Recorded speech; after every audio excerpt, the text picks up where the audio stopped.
चलो animal feed देखना है। एनिमल फीड का मतलब क्या होता है? पशु चारा। क्या होता है? पशु चारा। पशु चारा हम किसे कहते हैं? तो पशुओं के भोजन जो हम लोग देते हैं, खाना देते हैं, उसे ही क्या कहते हैं? पशु चारा। क्या कहते हैं जी? पशु चारा। पशुओं के देने वाला आहार ही क्या कहलाता है? पशु चारा कहलाता है। क्लियर? अब देखो, आपको एक चीज पता होना चाहिए कि पशुओं के आहार पर भी दूध डिपेंड्स करता है कि आप किस प्रकार के आहार से दे रहे हो, खाना दे रहे हो। समझे बातों को? जैसे कि घाटा देगा, घाटा उठा ये सब नहीं जानता है। घाटा अगर दे रहे हो, कुछ खिला रहे हो, तो उस पर ज्यादा दूध देता है। और कुछ सूखा सूखा नेवारी तेवारी रगड़ के दे दिया, 4-5 दिन 2-3 महीना तक खिला दिया, तो दूध कम जाता है। जैसे कि हम बात करने वाले हैं एनिमल फीड, पशु चारा। पशुओं के देने वाला आहार पशु चारा के नाम से जानते हैं, जिसे सबसे पहला हम क्या बोले हैं कि एनिमल फीड पशु चारा के आधार पर आपके पशु के दूध भी क्या करते हैं? डिपेंड्स करते हैं, निर्भर करते हैं। अगली बातें, यह पशु चारा जो होता है 2 प्रकार का। पशु चारा कितने प्रकार का होता है? पशु चारा जो होते हैं 2 प्रकार के पशु चारा होते हैं। पहला होता है प्लांट फाइबर्स। पहला क्या होता है? प्लांट फाइबर्स होता है। तुम क्या उसे करते रहता है? क्या बोल रहा है तुम? प्लांट फाइबर्स का मतलब क्या होता है? पादप रेशे। क्या होता है? पादप रेशे। और दूसरा पशु चारा का हमारा नाम होता है सरपेंट। सरपेंट का मतलब होता है सांद्रित पोषण। क्या होता है जी? सांद्रित पोषण। पहला पोषण का जो हमारा नाम होता है प्लांट फाइबर्स। क्या कहते हैं? प्लांट फाइबर्स कहते हैं। और प्लांट फाइबर्स को क्या कहा जाता है? पादप रेशे कहा जाएगा। पादप रेशे। रेशे का मतलब देखो, नाम ही है प्लांट रेशे, मतलब पादप वाला कुछ ऐसा पौधा होता है पशु के लिए जो पौधा जैसा होता है, नहीं होता है। जैसे कि डांट हो गया आपका, अराड़ी को डांट हो गया आपका, मरहिना, नन्हिया। हाँ, मरहिनो हो सकता है, जो धान उन वाला होता है, कुछ एक प्रकार से पेड़ ना है जी। तो यह सब रेशा जैसा होता है। डांटे को तुम तोड़ना ना, जब तोड़ोगे डांट को ऐसे करके, तो ऐसे करेगा ना, तो थोड़ा लसियाल रियन, थोड़ा सा वही कहते हैं रेशा। समझे? तो पादप को अगर खिला रहे हो तुम अपने जीव को, तो वो कहलाता है प्लांट फाइबर्स। यह एक प्रकार का फूड है, पादप रेशा। जैसे कि हम बताते हैं, देखिएगा, प्लांट फाइबर्स के अंदर यह एक ऐसा पशु चारा है जिसके अंदर सेलुलोज क्या होते हैं? प्रेजेंट होते हैं। सेलुलोज क्या होता है? प्रेजेंट। सेलुलोज मीठा एक कंपाउंड है, मीठा पदार्थ है सेलुलोज। तो देखो, तो डांट जो है हमारा, क्या वो मीठा होता है कि नहीं? कभी कभी केतारी समझ के उसको कभी कभी खाओ, तब तुमको पता चलेगा कि उसमें मीठा लगता है, क्योंकि उसके अंदर क्या है जी? सेलुलोज है। क्या है? सेलुलोज। और जो आपके मीठे लगते हैं उसके अंदर कार्बोहाइड्रेट की मात्रा है, और कार्बोहाइड्रेट के बहुत प्रकार होते हैं, जिसमें से एक क्या है? सेलुलोज है। तो हमारे प्लांट फाइबर्स में क्या होते हैं? सेलुलोज होते हैं। और ये जो होते हैं सूखे होते हैं और ग्रीन होते हैं जी। बिल्कुल बात, या सूखा भी हो सकता है और ग्रीन भी हो सकता है, या दोनों प्रकार के होती है। देखो, सूखा जैसे नेवारी जो है, तुमने काट के लाया, धान नेवारी कर दिया, तो वो सूखा हो गया, लेकिन प्लांट है ना, प्लांट, तो वो सूखा हो गया। और आप हरा भी होता है, आप कच्चे कच्चे काट काट के भी देखे कि धान ही लगे वाला नहीं है। कुछ ऐसा होता है कि जो लक्षण दे देता है ना कि अब इससे आगे जाके धान होने वाला नहीं है, तो ओकरे काट काट के कतर कतर के लाके हम लोग खिलाने लगते हैं, तो वो हमारा क्या है? हरा है। तो ये आपका हरा और सूखा दोनों हो सकता है। लेकिन एक बात ध्यान में रखिए, इससे जो अगर पोषण की बात करें तो पोषण एकदम कम मिलता है जी। न्यूट्रिशन एकदम कम मात्रा में मिलता है, बहुत कम मात्रा में मिलता है। इस सबसे हो सकता है भैंस के दूधियो भाग जाता है। आपकी भैंस बच्चा दी है और तुम नेवारी खिलाओ, नेवारी खाली नेवारी खिलाओ, तुम्हारा दूध एकदम कम जाएगा पूरा। सूखा चीज है, सूखा चीज से वह अब्जॉर्ब कर लेगा उसके शरीर में ही। समझे बातों को? तो यह इससे न्यूट्रिएंट क्या होता है? कम मिलता है। अगली बातें ध्यान में रखिएगा। अगला एग्जाम्पल हमारा क्या हो जाएगा? जैसे कि इस कौन कौन है जो हम लोग जो यूज करते हैं प्लांट फाइबर्स के रूप में, तो नाम है धांसी। क्या नाम है? धांसी। यह सब प्लांट का नाम है जो खाना के रूप में हम यूज करते हैं, धांसी। अब हम नहीं जाना ये धांसी को चीज हो, लेकिन ये पौधा है, एक प्लांट है। समझे? डाटेरियन रहता है। धांसी हम तो लगा उगा होने तो देख लियो को चीज, हम लोग के यहाँ डांट लगता है। धांसी हो गया आपका, भूसर हो गया, सनई, सनैया सब एक प्लांट है, सब के सब प्लांट है, सब अलग अलग जगह अलग अलग है। वर्षीय, अगला है वार्षीय, अरे तो सब जानबे करता है, डांट हम लिख दिए डांट। आपका ये केतारी रियन होता है, अंतर काफी मिलता जुलता है, अंतर सिर्फ इतने होता है कि इसका पत्ता जरी कुछ ज्यादा चौड़ा रहता है और उसका क्या होता है केतारी वाला के थोड़ा सा पतला होता है, और इसमें धार थोड़ा इसके पत्ते में, किसका पत्ता में, केतारी वाला पत्ता में धार ज्यादा होता है, उसमें धार कम होता है, समझे। स्वाद में केतारी ज्यादा मीठा लगता है, थोड़ा सा कम लगता है। बाकी देखे में लगेगा ना कि छील छाल के दे देगा तो रगड़ियो देगा 2-3 गुल्ला एकदम। बकलोली एक आगो जो नहीं देखी है उड़खाई हो जाएगी केतारी समझ के लिए केतारी हो, काली वाला बोल देना ना कि हमार केतारिया मीठा कम लगा हो खाए में, और ई बतिया बोल के दे दो, देखो 2-3 गुल्ला चाप जाएगी, तब फिर बोलो कि डट्टा नहीं हलो रे भैंस बन के खा लेना एकदम। चलो तो ये हो गया पहला प्लांट फाइबर्स हो गया। दूसरा हमारा क्या होता है, सरपेंट। क्या होता है, सरपेंट। बोले तो सांद्रित पोषण। सांद्रित पोषण किसे कैसा पोषण को कहते हैं, दैट न्यूट्रिएंट्स, वैसा पोषण जिसमें संतुलित आहार एक अच्छा मात्रा में हो। अच्छा, संतुलित आहार किसे कहते हो, किसे मानते हो, ताजा ताजा खाना बनाया वो संतुलित आहार है? नहीं है। संतुलित आहार हम किसे कहते हैं, जिसमें कार्बोहाइड्रेट, प्रोटीन और फैट की मात्रा बैलेंस हो, यहीं से संतुलन की बात आ जाती है, इसीलिए इसे संतुलित आहार कहा जाता है। जितना चाहिए कार्बोहाइड्रेट उतना होना चाहिए, प्रोटीन जितना चाहिए उतना होना चाहिए, फैट अगर सब नियत मात्रा में है, बैलेंस रूप में है, तो वह क्या है, संतुलित आहार। क्या है, संतुलित आहार है। कोई भी चीज जिसके अंदर कार्बन, हाइड्रोजन, कार्बोहाइड्रेट, प्रोटीन और फैट अगर नियत मात्रा में है तो क्या है जी, हमारा वह संतुलित भोजन है, संतुलित आहार है। क्लियर। अब अगली बातें देखिएगा, जैसे कि संतुलित आहार में कौन कौन आ जाएगा, सांद्रित पोषक।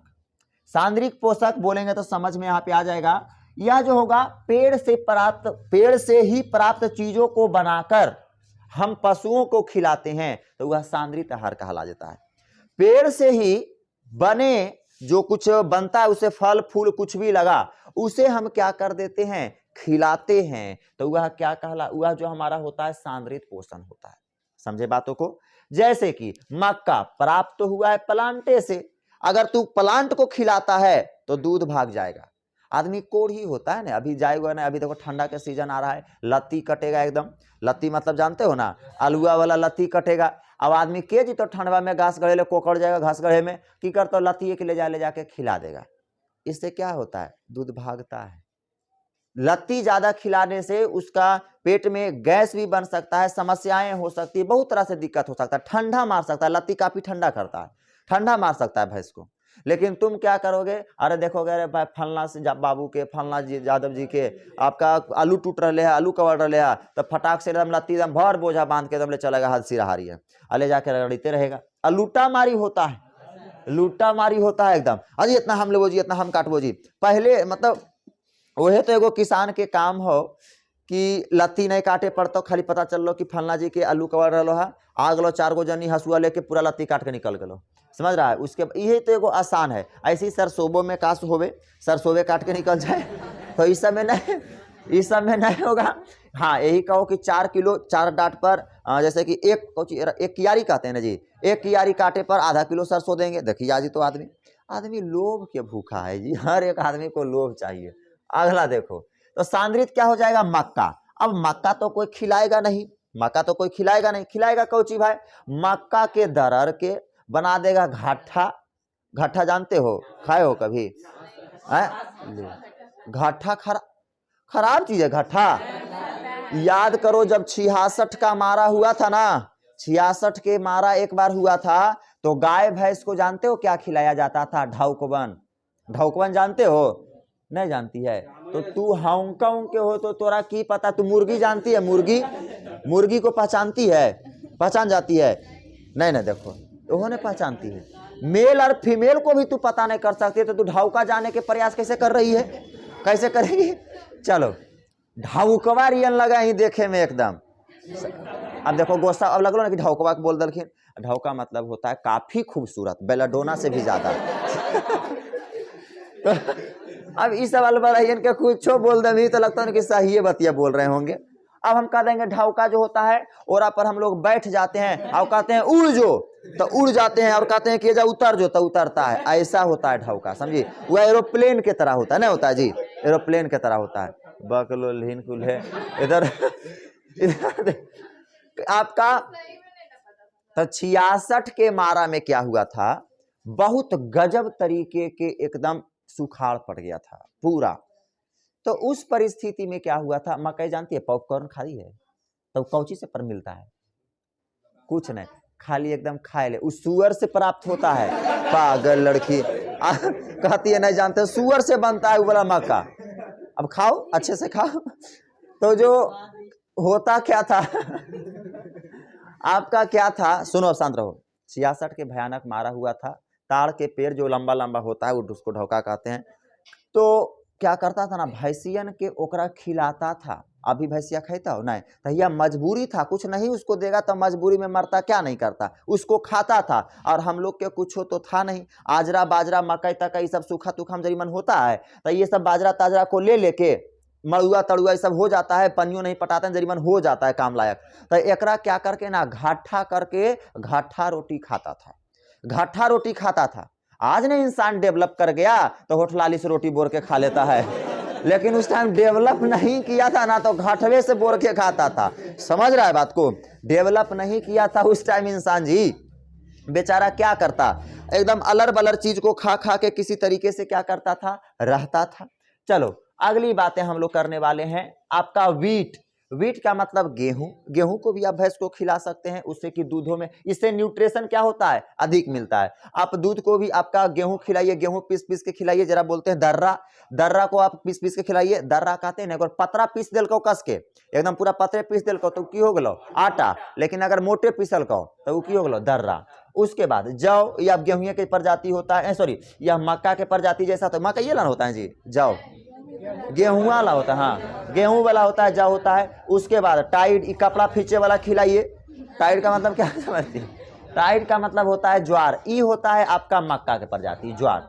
अब अगला देखिए चना, चना को वही दरा दरा को खिलाइए, इससे न्यूट्रिशन काफी मिलता है। बिनौली, बिनौली को भी खिलाइए। बिनौली जो होता है ना, कपास के पौधा में के फूल के बीचों बीच में जो होता है ना, काला काला कुछ होता है, उसको बिनौली कहते हैं। और यह बिनौली से भी न्यूट्रिशन अधिक मिलता है। इस सब चीजों को खिलाते हैं तो आपके पशु के जो होंगे दूध क्या होते हैं, ज्यादा मात्रा में प्रोड्यूस करते हैं। अस्ट्रा का मतलब होता है भूसी खिलाइए। भूसा बहुत प्रकार के होता है, जैसे अभी आ लो दिन, कौची के दिन आ लो, आटा के दिन आ लो। अभी दिन आ रहा है जैसे धान कुटाएगा, नहीं कुटाएगा धान, तो धान कुटाएगा तो राइस मिल वाला में होता है 2 प्रकार के भूसी निकलता है। एगो निकलता है चतवा के छिलल निकलता है, चावल के चत्ता छिलल, और एगो भूसी निकलता है जो कर चलनिया के नीचे गिरता है, वो भयानक भूसी है, उसमें न्यूट्रिशन बहुत भयानक मात्रा में पाया जाता है। देखना, हाँ अरवा चावल जब होता है तब, अरवा चावल की ही बात कर रहे हैं। तो अरवा चावल का निचला जो भूसिया होता है वो भयानक न्यूट्रिएंट्स देता है, उसको खिलाओ एकदम। दूध 4 किलो गरलो ना, तो तुरंत 1 महीना के अंदर आपका 8 लीटर 6 लीटर कर देगा। समझ रहे बात को, ये भूसी के अंदर ये काफी मीठा लगता है जी, चाव के देखना ना, ये ऐसे करके 2-3 धक्का चूस सकता है, मीठा लगता है। अब हम लोग का आदत है ना, जैसे हमारा अरवा चावल बड़ी अच्छा लगता है, तो हमरा जानता है पहचान उहचान करे नहीं आता है कि कैसन धान और कैसन कुटल को नहीं कुटल का, वैसा नहीं होता। अब गाँव जीबो तो देखो कुटार लो धान, अब हमारा तो लूर भाज तो हो देखे के नहीं हो जा जीबो ने कैसन कुटल को है कैसा, अब देखियो कल कुछ नहीं आ रहा, हकीकत सच बोल रहे हैं, कसम ये दिल के बात बता रही हो, देख लियो ऐसे करके ठीक है धाना हो लो, हाँ अच्छे। अब कुछ बोलना हो यार तो जबरा लेना, तो ऐसे करते करते ना मार लियो फाक, अच्छा लगता है हमको, बड़ी अच्छा लगता है। और ओकरो में से ना फुला देगा थोड़ा सा अरवा चावल ने, और उसके बाद उसमें थोड़ा सा चीनी डाल दो, गजब लगता है। सारा चीजें फेल हो ओकरा में। ये खाइए कभी, इहो नहीं खाइए। अब इहो कहेगी अरवा चावल कोची होता है सर, हैं इहो बात बोलेगी। ये सब ना, तो हनी सब जिस टाइम इस सब का पढ़ाई चल रहा था ग्रामीण इलाका में, तू क्या हिमालय पर जाके तपस्या कर रही थी, तू की कहा कर रही थी जो तू ये सब छोटा मोटा बात को नहीं पकड़ रही है। चलो ये सब क्लियर, यह सब चलो चीजें थी। अब हम लोग देखो किसान के बेटा के लिए इस सब चैप्टर ना से सवाल आएगा तो ऐसू बना देगा। अब इस सब से पूछ देगा तो सबको दिक्कत है, लेकिन किसान के बेटा का ये चैप्टर नहीं पढ़ाएंगे ना तो सवाल पूछेगा तो बना देगा। चलो आगे देखिए, आप खुद देख सकते हो। अब जैसे कि अब देखो यही बात, एनिमल पशु के मेंटेनेंस बोले तो रख रखाव के लिए साफ सफाई, पशु के रख रखाव और साफ सफाई, किस प्रकार से करना चाहिए पशु के रख रखाव और साफ सफाई, इसके बारे में जानिए। तो बताओ पशु के रख रखाव और साफ सफाई एक किसान के बेटा के बतावे पड़ेगा जी। ऐसू लिख देगा 10 लाइन, नहीं अरे यही नहीं होगा जो हम बढ़िया लैंग्वेज में लिख रहे हैं, नहीं लिखेगा, लेकिन लिख देगा, उस समझ जाएगा कि जानता है, समझ रहा है बात को। लेकिन जो नहीं है जानता, गाय भैंस देखबे न किया है, गाय को भैंस समझ रहा है, गाय को भेड़ समझ रहा है, तो औसन आदमी के तो दिक्कत है। जैसे सबसे पहला बात, क्या रख रखाव होना चाहिए? एनिमल बोले तो पशु, पशु के जो फार्म होना चाहिए, फार्म एक घर होता है, हम एगो फार्मे में रहते हैं, भल तुम उस घर है, ये भी एक फार्म है एक तरीके से, समझ रहा है बात को। फार्म एक घर होता है, लेकिन फार्म का इस्तेमाल ज्यादातर आपका बुद्धिजीवी जीवों के रहने के लिए जगहों को नहीं किया जाता है। मतलब हम लोग बुद्धिजीवी हैं तो हम लोग बुद्धिजीवों का हम लोग घर के फार्म कहेंगे, नहीं कर सकते हैं। लेकिन जो बुद्धिजीवी जीव नहीं है, जिसका बुद्धि नहीं है, समझ रहा है, कौची कखने फड़फड़ाए लगता हो, कहने फड़फड़ाए लगता हो, तो वो बुद्धिजीवी नहीं है, तो उस जहां रह रहा है उसको फार्म कहते हैं। तो चलिए आइए देखिएगा, तो फार्म का मतलब समझ गए ना क्या है। तो फार्म, पशु के फार्म बड़ा होना चाहिए, हवादार होना चाहिए और सूखा होना चाहिए। आपका बड़ा होना चाहिए, हवादार होना चाहिए और क्या होना चाहिए जी? सूखा होना चाहिए। देखो अब जरी सुख जगह है, एकरा में है कि 10 भैंस बनते। अब ई का दलखिन ने सैलखी शर्मा जी, ये सर 10 भैंस हमरो रखो जरी सुख। अब 10 भैंस रस में डाल दिए जबरदस्ती, अगर डाल भी दिए 10 भैंस तो 10 10 20 हो गलो। अब बताओ गर्मी बढ़ेगा, गर्मी बढ़ेगा, दिक्कत समस्याएं हो जाएगी। अब आपका जो सब फर्श है सूखा भी नहीं रहेगा। ऐसे 10 आदमी पेशाब उसाब करता था, 20 को करेगा, गहना के धर देगा, तो यह आपका दिक्कत हो सकता है। हवादार होना चाहिए, मतलब अब 20 को आ गया तो CO2 ज्यादा छूटेगा तो गर्मी बनाएगा, माहौल बनाएगा, तो 20 को में 2 को तो इसी ऊपर पड़ा जाएगा, समझ रहा है बात को। तो आपका बड़ा होना चाहिए फार्म, आप कितना जीव पाल रहे हो उसके अनुसार आप फार्म बनाइए, बड़ा हवादार आप क्या बनाइए? सूखा बनाइए। अगला बात है कि जो एनिमल जो होता है पशु के लिए जो फार्म होना चाहिए, गर्मी, ठंडा और क्या? बरसात। गर्मी और ठंडा बरसात को सेफ ही होना चाहिए कि मतलब ये तीनों को चीज को झेल सके। अब आ गलो कुछ के दिन आ गलो ठंडा के दिन, चारों तरफ से हवा लगेगा, फरफर लग जाएगा, तो बताओ भैंस पर इफेक्ट पड़ेगा कि नहीं? ठंडा मार देगा, दिक्कत हो जाएगा, समस्या हो जाएगा। इस पर आपका ठंडा पर आपका बढ़िया तरीके से ध्यान देना चाहिए। अब गर्मी आ गया, बहुत तगड़ा गर्मी है, अब गर्मी का तुम उसको रुकावटा ही नहीं कर रहे हो तो बेचारा उस समय भी बीमार पड़ सकता है। बरसात आ रहा, पूरा ओहारी चू रहा है। ओहारी मतलब समझते हो जी? ज्यादा कुछ देहाती हो जाओ। ओहारी का मतलब होता है पानी का चूना, छत से पानी का चूना ओहारी होता है, समझे बात को। हालांकि ओहारी का मतलब ऊ नहीं होता है, हम भी गलती बोल रहे हैं। ओहारी का मतलब होता है ना कि जैसे ये वाला पानी जाके जिस भाग पर गिर रहा है वहां पे गिरेगा ना, जहां ढलाऊ है, तो वो होता है ओहारी, वो होता है ओहारी। बिचुआ में अगर गिर रहा है यहाँ पर तो वो ओहारी नहीं होता, वो भूर हो गलो तो छपरी में, समझ रहा बात को। ओहारी होगा जहां से ऑब्जर्व होके पानी एक जगह गिर रहा है, वो क्या है? ओहारी होता है। क्लियर? तो आपका ओहारी, आपका ये सब लन फन आपका अच्छे तरीके से होना चाहिए। चलो अगली बात है, पशु के मल मूत्र के त्याग के लिए फॉर्म में जो फार्म जो आपका होना चाहिए, बाहर निकलने का एक क्या होना चाहिए? उच्चतम व्यवस्था होना, एक तो एकदम होना ही चाहिए। अब केरो एकर गौशाला देखलिए, एकर गौशाला देखलिए, तो गहीर है, चारों तरफ से आके बीचुए में गहीर है, और ओकरे में भैंस लोटा हो पूरा ऐसे ऐसे करके, आप पूछी भिंगा भिंगा के अपने पेशाब करा हो, आप पूछी भिंगा के अपने पीठ पर मारा हो, तो ये सबसे क्या है? बीमारियों का घर है, समझे बातों को। आपका ऐसा बनाए जो ढाली नुमा हो, क्या हो? ढाली नुमा फार्म हो, जरी सुख भी एकदम 10 ग्राम भी पेशाब कर तो ढूल के एकदम चल गलो बाहर, ऐसा होना चाहिए। क्या जात पाना प्लस्तर करते हो तो भी ठंडा के दिन दिखते हैं, समझ रहा है बात को। अब सुअरिया के तू एसी में ले चल जी भी तो बताओ एशिया में उ रहते हो, और 56 भोग मिलता है बाथरूमा में, और तू एसी में ओकरा ले जाएगा तो रहेगा? नहीं रहेगा। वो अगर एसी रूम में जाएगा ना तो खोज रहेगा, बाथरूमा का नहीं हो, बाथरूमा का नहीं हो, क्योंकि 56 भोग उसको वहां मिलता है, तो तुम एसी में रहेगा? नहीं रहेगा। तुमको भी चाहिए कि है? मिलजुल करती है कभी तुम्हारा अपने ब्रीड से अपने नस्ल से मिलती है कभी जाके? देखो नहीं समझ रही है।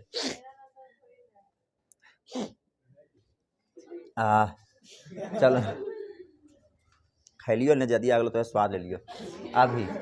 चलो तो पशु के मल मूत्र के लिए उच्चतम क्या होना चाहिए, बाहर निकलने का क्या होना चाहिए, व्यवस्था होना चाहिए। जैसे पेशाब उसाब करे तो बाहर निकलना चाहिए, क्योंकि हमको पता है कि भींगापन से पशु आपका चिड़चिड़ापन हो सकता है। ऐसे हम जानते हैं कि बंटी का अगर डायपर एकदम स्लो है और डेली डेली पेशाब कर रहा है, अब आप उसको खोल के फेंक नहीं रहे हैं, तो उससे उस बच्चा का चिड़चिड़ापन होता है, गीलापन से चिड़चिड़ापन बढ़ता है।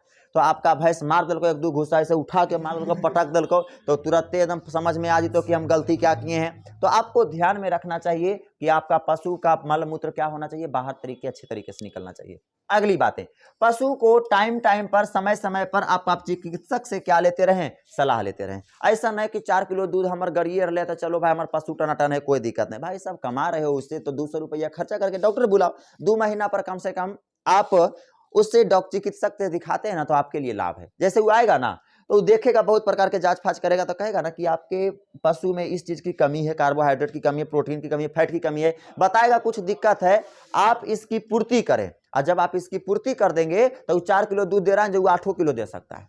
समझे बात को? तो वह हमेशा आपको क्या करते रहना चाहिए, डॉक्टर का एडवाइस लेते रहना चाहिए। लेकिन यहाँ तो इंसान अपने ठीक ठाक रहा है तो इलाजे नहीं कर रहा है, और कोई पशु के इलाज क्या कराएगा। बात तो ये है, जब तक पूरा एकदम टांग उठा के नहीं पटा लो खटिया पर नहीं, जब तक वो डॉक्टर के पास जाए बोला नहीं हो, कार लेके अरे इलाज करा ले, पूरा सर्दी हो रहा है, मन रियन भारी लग रहा है, कोई बात नहीं ठीक हो पूरा एकदम कर लो पंछुछुरियन, पूरा चेहरा हो गलो पंछुछुरियन, लेकिन फिर भी वो अभी इलाज करा नहीं जा लो। अब टांग उठा दल को रात में पूरा बेहोश हो गलो, तब गलो अब उठा के ले चल, हमरा पार नहीं लगता, तब मरे न तो अब मर तो, या तो ये तो पशु है भाई, एकरा कौन ले जाएगा। अगली बात है, अब तो पशु के बात हो गया। अच्छी बात है ये है, आप काऊ हर्ड ग्वाला को भी साफ सुथरा रखना चाहिए। ग्वालों को भी क्या रखना चाहिए, साफ सुथरा। अब ग्वाला बोले तो तुम्हारे मन में कहीं ख्याल होगा कि यादव जी को ग्वाला कहते हैं, ऐसा कुछ भी बात नहीं है। आप अगर पशु पालन कर रहे हैं, दूध बेच रहे हैं, तो आप भी ग्वाला है, समझे। वो जाति हो गया ग्वाला, वो हर एक कोई ग्वाला है जो दूध आपका भैंस और गाय को पालकर दूध को प्रोडक्शन कर रहा है, वह सभी ग्वाले हैं। तो ग्वाला ज्यादातर अगर देखा जाता है तो यादव लोग ही रहते हैं, इसके लिए इसमें क्या किया जाता है, इंक्लूड किया जाता है। समझे बातों को? तो देखो जैसे कि कृष्ण भगवान, ये भी हमारे क्या है, ग्वाला है। तो ग्वाला है, वो ग्वाला है, कभी नहीं बोले हैं कि हम यादव हैं। समझे बातों को? इस बात को ध्यान में रखो। अब उसको जो करो, हमारी बातों को अगर कोई लेगा तो बात अलग है। देखो भगवान की कोई भी जाति पाति नहीं होती है। अब फलना आदमी ये आएगा, ये कहेगा हमारे फलना चुप राजपूताना फलाना हमारे ये हैं, तो वो एक अलग चीज है। अगर भगवान कोई हैं तो पहली बात उनकी कोई जाति नहीं होगी। पहली बात है, भगवान अगर कोई जाति कह रहे हैं तो गलत बात है, कभी जाति हो ही नहीं सकते हैं। समझे बात को? कोई भी भगवान हो, जैसे कि हर एक के कास्ट में एक भगवान जन्म लिए हैं। तुम अगर अपना कास्ट का अगर हिस्ट्री पढ़ोगे ना तब पता चलेगा। चाहे तुम छोटी से लेके आपकी शूद्र से लेकर आप जो है आप मुख वाली जाति तक हो, मतलब छोटी से लेके बड़ी जाति तक है, तो आप अपने अब जाति का इतिहास पढ़ो। तुम्हारी जाति में भी एक अच्छे इंसान भाग लिए हैं, अच्छा जन्म लिए हैं, इसकी जाति में भी अच्छा लिए हैं, उसकी जाति सब जाति में एक अच्छा है। समझे? लेकिन अगर वह भगवान के रूप में दर्जा में आ गए तो उनकी कोई जाति नहीं है। महात्मा बुद्ध की जाति बताओ तो कौन जाति है? नहीं है, जाति हो ही नहीं सकता है। समझे? अब यहां पर आ गए हैं, अब जैसे मेंटलिटी है उसको ठीक किया कैसे जा सकता है भाई? आप हैं कि एकदम मेंटलिटी एकदम टॉर्चर कर दिए हैं, एकदम मेंटल से एकदम जरिए गो से आप सोच ले हैं कि अरे हमारे कृष्ण भगवान हमारे कास्ट के हैं, ये हैं वो हैं, तो आपकी पीढ़ियां भी वैसे ही सोचेगी। लेकिन वह एक प्रकार के ग्वाला है, और ग्वाला हर एक कोई ग्वाला है जो दूध आपका दूध का प्रोडक्शन कर रहा है, भैंस गाय को क्या कर रहा है, पाल रहा है, वो हर एक कोई क्या है, ग्वाला है। क्लियर? तो उस ग्वाला जो गाय भैंस को पाल रहा है, ग्वाला को, उसे क्या करना चाहिए, हमेशा साफ सुथरा रहना चाहिए। ऑफलाइन में बोलने में कोई दिक्कत नहीं होता है, ऑनलाइन में दिक्कत होता है। कौन बतिया के कोई चीज समझ लेता हो, कखने क्या हो जाएगा कोई नहीं जानता है। समझे बातों को? तो ये सब चीजों को थोड़ा सा ध्यान में रखना चाहिए, आदमी को समझना चाहिए। किसी चीज को वायरल करने से पहले पता करना चाहिए क्या ये सही बात है कि नहीं। किसी को खराब बोला जाए तो बात अलग है। चलो, अब ग्वाला जो हमारा होना चाहिए, क्या होना चाहिए, साफ सुथरा रहना चाहिए। क्योंकि आप भैंस उसको पाल रहे हैं, अपने ज्ञानहाल है, नेट तेट पोछ रहे हैं, अब भैंस के जाके छिमी गाड़ रहे हैं, और वो दूध को लाकर फिर इसको कर रहे हैं पियो आधा लीटर दूध, तो अब उस परिस्थिति में दिक्कत हो सकता है ना जी। भैंसियों को बीमार कर सकते हैं, आ एकरा तो बीमार कीजिएगा तो करबे कीजिएगा। तो यह सबके कतना ऐसे गेलो लेटरिन बाथरूम गेलो, हाथ बढ़िया से साबुन ताबुन करबो न कैल को, अब फटाक से आके दूल्हे को ऐसे करके, अब कितना लीटर चाहिए जी? 1 लीटर जी। ला अब के देखल गना, के देखल गना। अब जैसे उगारते गारते कल को जी रुका जी ऐसे चाटले, रुका जी, अब चाटले अब चाटले चल गलो, अब पक्का कौची कर गेलो हो। अब जल्दी में स्टाफ लोग बहुत दुआरी पर खड़ा है, बहुत लोग लेने के लिए खड़ा है, तो जल्दी जल्दी कैसे धोलको कैसे की कहल फटाक से आके तोरा दे दिल को। उसको बोलिए जल्दीबाजी नहीं कीजिए, ढंग से बोलिए करने के लिए, ताकि आपको अच्छा तरीके से मिल सके। समझे बातों को? ये सब होना चाहिए, सभी लोगों को होना चाहिए। होता है दिक्कतें, गोलगप्पे खाता है तो गोलगप्पा क्या है, तुमको हकीकत बोलते हैं, ऐसे करके नेटा से ऐसे कर लेता है, ऐसे करके चोखा गुड़ जल को कस के ऐसे करके लीजिए, आई कर लो ने भैया जरा नमकीन कम है, नमकीन कम है, तब फिर एक बार ऐसे कर ऐसे करके फिर चोखा गुड़ को, अब देखिए तो चेक कीजिए तो अब तो नमकीन पूरे लग रहा भैया, लगता ना है ये रस ज्यादा नूनगर कुछ है रे। चलो लस भी लस आ भी जाता है, तो लस आ जा है ना, तो ये सब सोचती है ना कि चोखवा अच्छा से गुड़ल है, अरे लस आ गलो मतलब ओकरा में केमिकल मिल गलो। चलो अगला देखो, अब अगली बातें देखिएगा। अगली है पोल्ट्री फार्म। क्या है जी? Poultry farm. पोल्ट्री फार्म किसे कहते हैं? शांति रहो, चलो इधर। वैसा जीव जिसे पालने के, सुनो, वैसा जीव जो हम अंडे और मुर्गी की मकसद से, जैसे कि वैसा जीव जिसे हम अंडे और मांस की प्राप्ति के मकसद से जिस पशु को हम पालते हैं वो क्या कहलाता है? पोल्ट्री फार्म कहलाते हैं। अंडे और मुर्गी की प्राप्ति के लिए हम जिस पशु का पालन करते हैं वह क्या कहलाता है? कुक्कुट फार्म। देखो अच्छा लैंग्वेज क्या है, दैट ऑर्गेनिज्म, वैसा जीव जिसे हम आपके अंडे और क्या जी, आपके मांस की प्राप्ति के लिए हम पालन करते हैं, क्या कहलाता है? कुक्कुट फार्म। जैसे कि मुर्गी हो गया, बकरी हो गया इत्यादि, आप लिख लेना। अगला देखिएगा, ब्रोइलर्स। ब्रोइलर्स क्या होता है? तो दैट ऑर्गेनिज्म, वैसा जीव जिसे हम पालते हैं अधिकतम मीट की प्राप्ति के लिए। वैसा जीव, कुछ ऐसा जीव को हम स्पेशल पालते हैं ना, जो स्पेशल खाली मीट की मकसद से दिमाग में पालते हैं, जैसे कि बकरी हो जाएगा, सुअर हो जाएगा, इस सब को हम काहे पालते हैं? अदम मकसद ही होता है कि हमको क्या चीज होता है? मीट की, अधिकतम मात्रा में मीट की प्राप्ति हो। तो वैसे जीव को क्या कहा जाता है? ब्रोइलर्स। उसे हम क्या कहते हैं? ब्रोइलर्स कहते हैं। वैसा जीव जिसे हम आपके अधिकतम मांस की प्राप्ति के लिए पालते हैं उसे क्या कहते हैं? ब्रोइलर्स कहते हैं। जबकि आपका एग लेयर्स किसे कहेंगे? तो वैसा जीव जिसे अधिकतम अंडे की प्राप्ति के मकसद से पाला गया हो उसे क्या कहेंगे? एग लेयर्स कहेंगे। उसे क्या कहेंगे? एग लेयर्स कहेंगे। अगली बातें देखिएगा। अगली, पोल्ट्री फार्म हमारा कैसा होना चाहिए? आपने अब जीव जंतु ले चलाएं। अब पोल्ट्री, जिस प्रकार से आपने अभी पढ़ा कि पशु को पालने के लिए रख रखाव और जो समस्या जो था वो आपने पढ़ा अभी कि आपके मल मूत्र को बाहर रखना चाहिए, इस प्रकार से लंथन सभी चीजों को पढ़ें। उसी प्रकार के आप पोल्ट्री फार्म के बारे में पढ़िए कि पोल्ट्री फार्म को हमारा कैसा होना चाहिए, इसके बारे में जानना जरूरी है। पहली बात है तो कि आपकी जो पोल्ट्री फार्म होती है, आपकी जो पोल्ट्री फार्म को हम जनरली गांव भाषा में इसको कह देते हैं मुर्गी फार्म कहते हैं। पोल्ट्री फार्म को मुर्गी फार्म जनरली भाषा में कह देते हैं। तो पोल्ट्री फार्म जो हमारी है, पोल्ट्री फार्म यह भी होना चाहिए, सूखा होना चाहिए, आपका हवादार होना चाहिए और क्या होना चाहिए? बड़ा होना चाहिए। इसमें भी कोई दिक्कत नहीं। अगला जल्दी जल्दी अब करेंगे, थोड़ा सा टाइम का भी अभाव हो गया।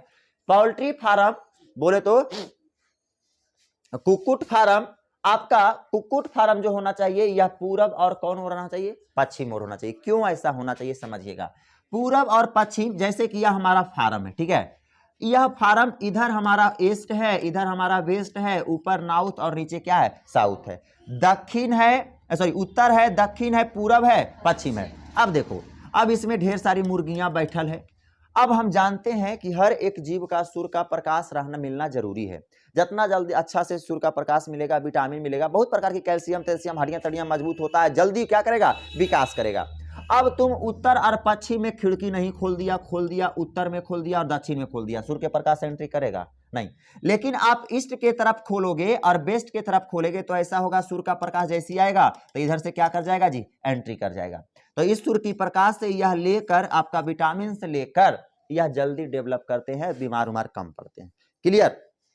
टुनुक टुनुक मुर्गी तुर्गी में आता है, टुनटुनिया ज्यादा धरता है, एक आगो लटपटे लो तो पूरा फार्मे साफ हो गलो, वो हम आगे बताएंगे आपको ऐसे क्यों होता है। तो ये सब आपके क्या है ध्यान में रखने चाहिए कि ईस्ट के तरफ से प्रकाश इन करे तो वेस्ट के तरफ से आपका रिफ्लेक्ट प्रकाश होके क्या हो जाए, बाहर निकल जाए। क्लियर बातों को। अब कोई नॉर्थ और साउथ में अगर तुम खोल देते हो ना खिड़की तो कोई काम लायक नहीं होता है, तुमको लगता है हवा आता है, हवा ही उसको नहीं चाहिए, सूर्य का प्रकाश एकदम चाहिए। समझे बातों को।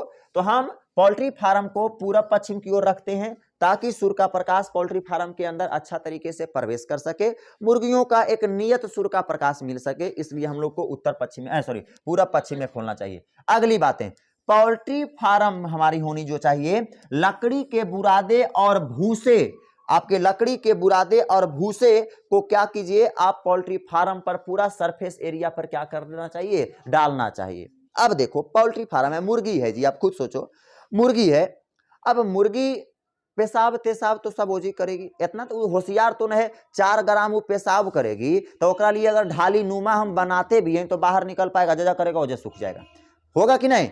तो उसके लिए हम क्या करेंगे, ऐसा तो नहीं ना कि आप क्या कीजिएगा कि डायपर पहना दीजिएगा सब मुर्गी के, डायपर पहना दीजिएगा, पैंपर्स पहना दीजिएगा कि अब इसी में कर, अब भोरे खोल के हम फेंकबो, ऐसा तो तुम कर नहीं सकता, ये पार लगे वाला चीज नहीं है, लगेगा पार नहीं। ऐसा भी तुम नहीं कर सकता है कि हर एक मुर्गी को पकड़ पकड़ के ले जाएगा बाहर की, पेशाब कर, चल पेशाब कर, अब पेशाब करा करा के तू बाहर लाएगा, ये सब तो संभव है नहीं। तो तुम क्या करोगे, पूरा पोल्ट्री फार्म को भूसा से एकदम रख दोगे, आपका लकड़ी के बुरादा डाल दोगे, क्यों, ऐसे क्या होगा कि हल्को फल्को यह पेशाब बाथरूम करेगा ना, तो उसी के अंदर ऑब्जॉर्प्शन कर लेगा, सूख लेगा, उसके बाद 10 दिन पर उसको आप क्या कर दें, फेंक दें, टोटल को बढ़िया से खचिया में तचिया में लेकर और उसको फेंक दें। क्लियर। चलो ये चैप्टर एकदम किसान के बेटा के लिए बना लो, समझ नहीं। चलो अगला देखिएगा, पक्षियों को समय समय पर विशेषज्ञों की सलाह लेती रहना चाहिए। मुर्गी उर्गी को जो हमारा होना चाहिए, आप देखें कि बीमारी का कि बीमारी फैल जाता है, तुरंत फैल जाता है उस सब में, समझा। तो ऐसा हमेशा 10 दिन पर 15 दिन पर जो तुम्हारा मुर्गी फार्म अगर आप कर रहे हैं तो हमेशा इतना दिन पर होना चाहिए ना कि हम फलना आदमी को बुला के सलाह उला लेते रहें कि हमारी मुर्गियां कैसी है, कोई दिक्कत बीमारी तिमारी तो नहीं ना, कोई बीमारियां में एक मुर्गी में अगर बीमारी पकड़ा गया तो समझो दिक्कत हो, तो एक को कम से कम चेक करा लीजिए और अगर ठीक ठाक है तो बढ़िया तरीके से चलते रहने दीजिए। क्लियर। अगली बातें अब चलो, अब नेक्स्ट हेडिंग है नेटिव ब्रीड, बोले तो देसी नस्ल। कुछ ऐसी मुर्गी होती है जो देसी नस्ल की होती है और कुछ ऐसी मुर्गी होती है जो विदेशी नस्ल की होती है। देसी नस्ल की मुर्गियां साइज में छोटी होती है लेकिन रोग निवारण क्षमता इसमें क्या होता है, अधिक होता है। अब देसी हो, देसी चीज तो जानवे कर ही कितना टाइट होगा है, तुमको पते है। तो देसी चीज ये है तो छोटा होता है साइज में और साथ ही साथ क्या होता है, रोग निवारण क्षमता इसमें ज्यादा होता है, रोगों से लड़ने की क्षमता। अभी देखिए ना सब पोल्ट्री फार्म में जो सब पोल्ट्रियन मुर्गियन है कोना में कोकड़ा रहता, सब एक दूसरे पर चढ़ल रहता। अब देखी अब देहातिया मुर्गिया जाके देखी पाँव पाँव पाँव पाँव काका पाक पाक पाक पाक करते तो पूरा छपरिया पर कूदते रहता जैसे जैसे एकदम देसी है, समझ रहा है। हम लोग की हैं देसी हैं, हम लोग के कौची होगा ऐसी डोड़ते रहते हैं, कोई दिक्कत नहीं। लेकिन इस पोल्ट्रियन के जैसे से डुड़ा सकती है नहीं, तुरंत पट जाएगी एकदम, तुरंत पटा जाएगी एकदम, समझे बातों को। तो ये सब होता है देसी नस्ल। तो देसी नस्ल में मुर्गियां का कुछ नाम है जो देखिएगा, असील है आपका, ब्राजील आपका, ये देखिए अगला हमारा जो है बासरा है, अगला ब्रह्मा है, अगला कोचिन है, चिरगांव है, उसके बाद घासुक है। ये सब हमारी मुर्गियां का नाम है, उतना इंपॉर्टेंट नहीं है। और जो हमारा देसी नस्ल की मुर्गियां होता है ना, ये अंडा साल में 60 अंडा देता है, साल में लगभग 60 अंडा के करीब करीब यह दे सकता है। कितना देगा, 60 अंडा करीब करीब दे सकता है। अब आइए दूसरा फॉरिजन ब्रीड, इसका मतलब क्या होता है जी, विदेशी नस्ल की मुर्गियां। विदेशी नस्ल की मुर्गियां कौन कौन होगी, तो विदेशी नस्ल की मुर्गियां होती है व्हाइट लेग हॉर्न, रॉक एस्ट्रोलॉप होता है, ससेक्स होता है, ब्लैक मैनरोका होता है, अगला हमारा रहोडे आइसलैंड रेड होता है। यह सब इंपॉर्टेंट तुमको नहीं है, ठीक है, ये हम बात देख के हम रिसर्च करके हम कर दिए थे, लेकिन इतना ही सब इंपॉर्टेंट नहीं है, जो उस सब था सब इंपॉर्टेंट है, ये उतना ज़्यादा नहीं है। ध्यान में रखना अगर एक दो को ध्यान में रखना है तो। लेकिन ये जो होती है ये मुर्गियाँ होती है विदेशी नस्ल की। अब विदेशी नस्ल की मुर्गियां जो होती है ना, उसमें रोग निवारण क्षमता थोड़ा सा क्या होती है, कम होती है, थोड़ा कम होगी, ज़्यादा कम नहीं होती है। अगली बातें ध्यान में रखिएगा, नेटिव। एक बात बताते हैं तुमको, जब हम चैप्टर नंबर 5 पढ़ा रहे थे तो हम हाइब्रिडाइजेशन पढ़ाए थे, संकरण, कि फलना पौधा के चीज को फलना पौधा से संकरित कराया जाए तो उससे हाइब्रिड बच्चा जन्म लेता है, बताए थे ना। उसी प्रकार से आप इसमें भी कर सकते हो, कर सकते हो इसमें भी। अगर हमको चाहिए एकदम अच्छा मुर्गी चाहिए, टनाटन मुर्गी चाहिए, भयानक चाहिए, तो हम अपन मुर्गी के एक बढ़िया वाला मुर्गा जो हाई क्वालिटी के मुर्गा है, देखे में अच्छा लगता है, टनाटन है, लंबा चौड़ा है, वो मुर्गा से दोनों में मीटिंग करवा देंगे ना, वो दोनों में, तो जो बच्चा पैदा लेगा, हाइब्रिड बच्चा पैदा लेगा, हाइब्रिड मुर्गी पैदा लेगा, और उसके संतति में भी वृद्धि हो जाएगा, मांस की वृद्धि हो जाएगी, और अच्छा नस्ल का हमारा मुर्गी होगा। समझे बातों को। अच्छा आदमी से, जैसे कि सपोज हम एग्जांपल बताते हैं, अब चाहिए एकदम, अब सबके खानदान जा रहा, पूरा लड़की के खानदान एकदम ब्लैक एंड व्हाइट जा रहा, एकदम पूरा ब्लैक एंड व्हाइट जा रहा एकदम। अब ओकरा एकदम खानदान के चेंज करना है, तो अपना थोड़ा सा नस्ल को चेंज कीजिए। नस्ल का चेंज मतलब ऐसा नहीं कि आप बस चल जाइए घोड़ा बकरी के पास चल जाएगा आदमी, ऐसा नहीं होगा। अब नस्ल चेंज कराना है, थोड़ा सा कलरफुल शादी कीजिए, तो थोड़ा सा एकदम जैसे गोरठा लड़का से कीजिए। जैसे वो लड़का शादी करेगा तो यहाँ देखो, एने काला और एने गोरा, दोनों जब होगा ना फर्टिलाइजर, तो थोड़ा जो होगा ना अच्छी नस्ल का प्रभाव ज्यादा पड़ता है। अब बच्चा जो आएगा वहां से आपका एगो टना आएगा, निकल के आएगा, गोलढ़ला आएगा, गोरीला आएगा। अब वहां से आपकी क्या हो जाएगी, आपकी क्या होगी, वहां से आपकी जो आने वाली जनरेशन है आपका वहां से चेंज हो सकती है। बात समझ में आ रहा है। तो यहां से आपकी जनरेशन चेंज होती है। तो उसी प्रकार से किया जाता है। देखो, देसी नस्ल वाले को विदेशी नस्ल वाले, अच्छा वाला जो विदेशी नस्ल वाला है उससे आप अगर निषेचन करा देते हो तो उच्चतम कोटि के मुर्गी प्राप्त होती है, लेकिन वह हाइब्रिड होती है। हाइब्रिड तो होबे करेगा, दूसर में हो रहा है ना, हाइब्रिड हो रही है, मतलब क्या होगा, संकर मुर्गी होता है। और संकर मुर्गी में मांस उस ज्यादा मिलेगा, अच्छा मुर्गी रहेगा। जैसे कि कुछ संकर मुर्गियां का नाम हम लिख रहे हैं, जैसे देखिएगा ILS82, लगाओ मिसाइल के नाम हो, HH260, ये क्या है, B77। इसमें से भी दो मुर्गी ऐसा है जो कि अच्छे वाले हैं। हमारा कौन है जी, ILS82, और दूसरा हमारा क्या है, B77। ये जो है ना, एक देसी नस्ल को एक विदेशी नस्ल के साथ निषेचन करके अच्छा मुर्गी बनाया गया है, जिसे क्या कहते हैं, ILS82, और दूसरा क्या है, B77। यह जो सब मुर्गी जो होता है ना, एक साल में करीब करीब 200 से लेकर 260 अंडा दे सकता है। तो बताओ हुआ कि नहीं हुआ, हुआ ना जी। आप अगर ऐसे कराते हो निषेचन तो अच्छा होता है। जब भी अगर हमको अच्छी चीजों पैदावार, चाहे किसी भी चीज में, अपने पिछला चैप्टर में पढ़ चुके हैं हाइब्रिडाइजेशन के बारे में, उसमें ज्यादा अच्छा से समझे होंगे कि आप प्रथम पीढ़ी से दूसरा पीढ़ी से निषेचन करवाते थे, तो जो तीसरा पीढ़ी में प्राप्त होता था वो थोड़ा सा ज्यादा अच्छा रहता था। रीजन है, आप सेम नस्ल में करते रहते हैं तो थोड़ा सा दिक्कत होता है, लेकिन आप अपने से अच्छे ऊंचे वाले नस्ल में करते हैं तो आपकी थोड़ी सी बढ़िया आप परफॉर्मेंस करते हैं। क्लियर। तो यह आपकी थी आज की बातें थी, और हम आपको भेज दिए होंगे, हमको लगता है ना, भेजे थे चैप्टर का नोट्स ना, हिंदी इंग्लिश में दोनों में भेज दिए थे। अब यहाँ की बातें को हम आज की क्लास में भेज देंगे, ठीक है। क्लियर। आज शनिचर हो गया, चलो ठीक है, क्लास नहीं रहेगा क्लास, चलो ठीक है, जाओ। बाराती जाके ब्याह शादी हो रहा हो।